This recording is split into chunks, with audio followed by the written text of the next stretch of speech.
So mga master, dito sa tong OJT, padulong na ko sa MG. Now let's go.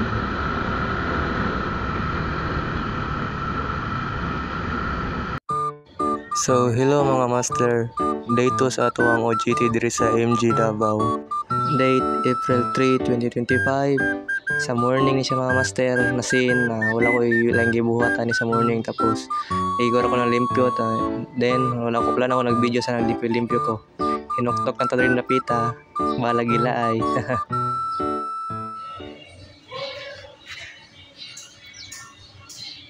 Under chassis sa karon guys. Kuha na to ang axle niya. Let's go. Then paghahapon mga master, nagtanggal may front axle sa Chevrolet, tapos sadly wala na mo siya natanggal kay gahi kaayo. So more to, bye.